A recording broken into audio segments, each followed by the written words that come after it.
मत हारने की जरूरत नहीं है, क्योंकि सिखों और मुसलमानों के बीच में एक साजिश के तौर पे बहुत बड़ी दूरी पैदा करने की कोशिश की गई, जिसको हालात धीरे धीरे खत्म कर रहे हैं। और हमें एक ऐसा इनिशिएटिव लेने की जरूरत है कि दोनों कौमों को साथ लाएं। तो इसका जो मॉडल हमने लिया वो मलेरकोटला लिया। मलेरकोटला को गुरु साहिब ने ब्लेसिंग्स की थी, हार्मनी और प्रॉस्पेरिटी की, और उस पर निभाया है लोगों ने। आजादी की लड़ाई में इतना ट्यूमरस पीरियड था, सभी जब छोड़ के इंडिया जा रहे थे तब वो वहां थे, क्योंकि सिखों का सपोर्ट था। ऐसी कोई मिसाल नहीं है जो द्रास में है। द्रास में पहले कत्लेआम हुआ, एक भी मुसलमान वहां नहीं है। चंडीगढ़ से कोई 15 किलोमीटर 20 किलोमीटर पे होगा, या 30 किलोमीटर में। मैं गया था पिछले दिनों वहां पर। जब मुल्क के और हिस्सों में, खासतौर से हिंदी बेल्ट में, यहां तक कि हिमाचल में मस्जिदें शहीद की जा रही हैं, 4-4 मंजिल, 10-10 हजार लोग इकट्ठा हो रहे हैं, और भी जगहों पे बुलडोजर चल रहे हैं, इमारतों पे नहीं, मस्जिद और मदरसों पे भी। उनको नजर नहीं आता कि मस्जिदें और गुरुद्वारे तो मिल्कियत की जमीन पे बनते हैं, और दूसरी मज़ाहिब के जो इबादत खाने हैं वो तो किसी भी जमीन पे बनते हैं, उनको कोई आंच नहीं है। लेकिन 10,000 लोग गए और उन्होंने मस्जिद शहीद की। मैं कहता हूं कि उस वक्त अगर सिखों से हमारा इत्तेमाद होता तो मस्जिद शहीद नहीं होती हिमाचल प्रदेश में। इसलिए हमें ज्यादा जरूरत है सिखों से दोस्ती की।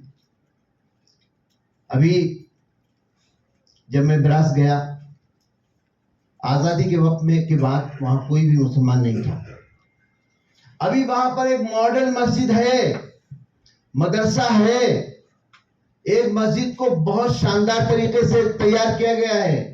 कब्रिस्तान वैसा मुल्क में कुछ ही कब्रिस्तान होंगे जिस अंदाज में उसे मेंटेन किया गया है। और एक दूसरी मस्जिद भी सिखों ने वापस की है, जिसका रिनोवेशन हो रहा है। बोले सो निहाल। ये मिसाल मुल्क में कहीं और नहीं मिलेगी। एक दो मिसालें मिल रही हैं जहां मुतवल्ली हिंदू है और मुसलमान नहीं है, तब भी मस्जिद को मेंटेन कर रहे बिहार की। लेकिन इस तरह की बहुत सारी मिसालें पंजाब में मौजूद हैं, और इसलिए मैं कहता हूं पंजाब सेफेस्ट है मुसलमानों के लिए, और पंजाब मॉडल है पूरे मुल्क के लिए। और वो सिर्फ इसलिए कि वहां पर सिख मजबूत है। तो हमारी बात कोई जज्बाती नहीं है, हमारी बात किसी रीजन पे बेस्ड है, क्योंकि हमें आतंकवादी का लक़ब दिया गया और सिखों को उग्रवादी का। हमारे साथ ज्यादती एक सी है, इसलिए इंसाफ की लड़ाई में हम सबसे पहले क्यों ना आए और शुरू करें। सिर्फ मकसद ये है, और इस मकसद को लेकर हम शिकायतें करने नहीं बैठे हैं, ना हम कोई यहां पर फेरिस्त बताने जा रहे हैं कि ज्यादतियां क्या हो रही हैं। हम एक मुस्तकबिल साजी करने के लिए बैठे हैं। हम मुस्तकबिल के लिए बातें तय करना चाहते हैं, और साफ इसीलिए इसका कॉन्स्टिट्यूशनल राइट्स लिखा है कि कॉन्स्टिट्यूशन के दायरे में, उसके अहाते में हम सारे काम करेंगे जो डेमोक्रेसी में अलाउड है। क्योंकि डेमोक्रेसी पूरे मुल्क, पूरी दुनिया में कमजोर की जा रही है, और हमारा मुल्क उसका एक जीता जागता सबूत है कि यहाँ पर जो गोलबर्गर की थ्योरी है कि इस मुल्क में मुसलमान इंटरनल एनिमी है, ईसाई इंटरनल एनिमी है, और प्रोग्रेसिव जिनको आप देख चुके हैं, जो माले जहाँ पे भीमा पूरे गांव में जिन लोगों को जेल डाला गया 18 लोगों को, वो सारे लोग जो ना उस साजिश पे थे, जो ना वहां मौजूद थे। तो ये लोग इस वक्त अलाइज हैं, और वो अलाइज पैदाइश की बुनियाद पर नहीं है, वो अलाइज नजरिए की बुनियाद पर हैं, अपनी रवायत की बुनियाद पर हैं, जो ये कहते हैं कि इस मुल्क में सेकुलरिज्म रहना चाहिए, डेमोक्रेसी रहना चाहिए। और डेमोक्रेसी और कॉन्स्टिट्यूशन की बुनियाद पर ही सारी ज्यादतियां हो रही हैं, क्योंकि गोलबर्गर थ्योरी है कि इस मुल्क में मुसलमान, ईसाई और प्रोग्रेसिव इंटरनल एनिमी हैं, और उनको हमें शिकस्त देना है। ये किताब वी अवर नेशनल डिफाइन में लिखी है, सभी लोग पढ़ लेते हैं। इनको हमें डिफीट देना है।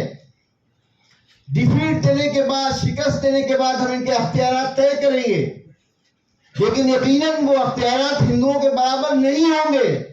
ये है थ्योरी, गोलवलकर थ्योरी।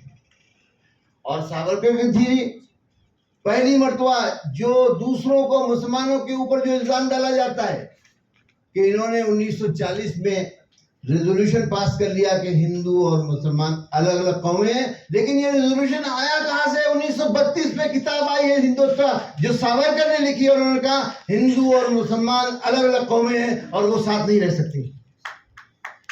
तो आप जब आधा नैरेटिव पेश करेंगे और बाकी खा जाएंगे, और वो भी मकसदन साजिशन, तब हमारा भी फर्ज बनता है कि हम खड़े हों और सच को सामने लाएं। आज थोड़े से देर में काम करने से हम कितनी बातें सीखे हैं, हमने कितनी बातें जानी हैं। हम तो ये समझ रहे थे कि सारी दुश्मनी मुगलों की थी, गुरु गोविंद सिंह की शुरू हुई थी, लेकिन गुरु जी ने 14 लड़ाइयों में मुझे बताया गया कि 11 लड़ाइयां तो हिंदू राजाओं के खिलाफ लड़ी थी, पहाड़ पे रहते थे। 12 लड़ाइयां ये ले लीजिए, एक और इंप्रूवमेंट। तो जो 12 लड़ाइयां लड़ी हैं उनको तो पीछे डाल दिया। जब कहा कि औरंगजेब ने और इन्होंने मंदिर तोड़े, तो फिर लोग उस नैरेटिव को सामने ले आए। उन्होंने कहा कि औरंगजेब को ताकत किसने दी, अकबर को ताकत किसने दी, उनकी लड़ाइयां मैदान जंग में किसने लड़ी। वो नैरेटिव पीछे चला गया, बहस बंद हो गई है। जब ये सामने आ गया कि मान सिंह की औलादें आज हिंदुत्व का फ्लैग का जो झंडा है वो लिए खड़े हैं, तो जरूरत है काउंटर नैरेटिव की जो निगेटिव ना हो, जो हमारी रवायत की बुनियाद पर हो और पॉजिटिव हो, और वो कॉन्स्टिट्यूशन के दायरे में ही ना हो बल्कि मुस्तकबिल साजी करता हो। इसलिए CM-CRM की बहुत सख्त जरूरत है। उसका मॉडल हमने पहले पेश किया मालेरकोटला को, लेकिन कुछ ही दिनों में ये मॉडल पंजाब मॉडल है जो पूरे मुल्क में पेश किया जाएगा। और उसको पेश करने वाला कौन होगा? पंजाबी होंगे, सिख होंगे, मुसलमान होंगे। इसलिए हम अपना जो आइडेंटिफिकेशन है उसमें कहते हैं पंजाब हमारे लिए एक मॉडल स्टेट है। नहीं तो सेफिस्ट मुसलमान कहाँ है? पंजाब में है। और हम बातें नहीं करते, लेकिन मुख्तार अंसारी जैसे ही उत्तर प्रदेश में आए खत्म हो गए, और जितने दिन पंजाब में थे सेफ थे। मुझे उसकी मेरिट डिमेरिट में नहीं जाना है, लेकिन बात आप देखिए, इतिहास पढ़िए, पिछले सालों का इतिहास देखिए, आखिर क्या बात है कि 13 के 13 पंजाबी मेंबर पार्लियामेंट ने वक्फ बिल के खिलाफ वोट किया है। अगर 14 होते तो 14 करते। फिर हम इसको क्यों ना समझे, रिकॉग्नाइज करें, एक्नॉलेज करें और इसकी रास्ता में काम करें। लंबी बात करने की कोई जरूरत नहीं है, सिर्फ ये है कि CM-CRM हमने बहुत सोच समझ के, बहुत बातें करके, और हमारी पहली मुलाकात गुरप्रीत सिंह से चंडीगढ़ के केंद्रीय सिंह सभा भवन में हुई थी, जो ये चलाते हैं, और उसके बाद ये रिश्ता बढ़ता चला गया। हमने बहुत सारी बातें सीखी और कर रहा हूँ, आगे भी इम्प्रूव करेंगे। मैं समझता हूँ गुरप्रीत सिंह साहब की बात बिल्कुल सही है कि हमें इसे एक्सक्लूसिव नहीं रखना है, इंक्लूसिव करना है, लेकिन पहले फाउंडेशन रखना है इसकी, पहले हमें एक इसकी छाप छोड़ना है, पहले इसका आइडेंटिफिकेशन ठीक से करना है, लोगों को मालूम हो कि पहली जिम्मेदारी किनकी है। थोड़ी सी ये बात कहेंगे जो चूंकि सरदार गुरप्रीत सिंह साहब ने कही है। तो JPC में सारे अपोजिशन के लोग खूब लड़े, यहां तक लड़े कि हाथों पैरों तक लड़े, हर पॉइंट को पेश किया, हर आर्गुमेंट को दिया, लेकिन जब रिपोर्ट तैयार हुई तो उनके किसी आर्गुमेंट को नहीं लिया गया। और जिस तरह से पार्लियामेंट से निकाला जाता है, कई बार अपोजिशन लीडर्स को JPC से भी निकाला गया। अभी फर्स्ट टाइम पार्लियामेंट में भी लोगों ने खूब अच्छी तरह से बहस की, कानूनी बहस की, लेकिन जब कोई सुनता नहीं है पार्लियामेंट में, तब सुप्रीम कोर्ट में सुनवाई होती है।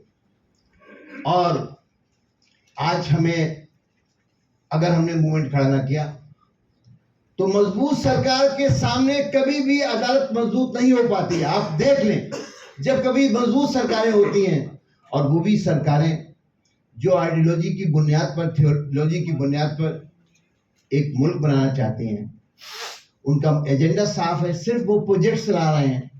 और वो प्रोजेक्ट्स में पहली मर्तबा, अभी तो सिखों ने साफ कहा है ईसाई ने भी अटकती जबान में कहा है, क्योंकि ईसाई ज्यादातर कारोबारी हैं, स्कूल चला रहे हैं, मदरसा चला रहे हैं, इसलिए उन्हें सपोर्ट नहीं, वो अपोज नहीं कर सकते, उनकी ताकत नहीं है, क्योंकि उनके कारोबार बिगड़ जाएंगे। लेकिन सिखों की इतनी ताकत है कि सच को सच कहेंगे, गुरु की वाणी बोलेंगे, गुरु के साथ पे चलेंगे, और मुसलमानों को इसके लिए तैयार करना है। मुसलमान हिम्मत ना हारे, इसलिए सिखों का साथ जरूरी है। वो 3% है, 20% है, लेकिन हम हिम्मत हारे हुए हैं, इसलिए एक डेकोड्रम लगाने की जरूरत है कि फिर से ताकत आए और हम एक मुस्तकिल तौर पे एक मुश्तरका प्रोग्राम पे काम कर पाए। शुक्रिया।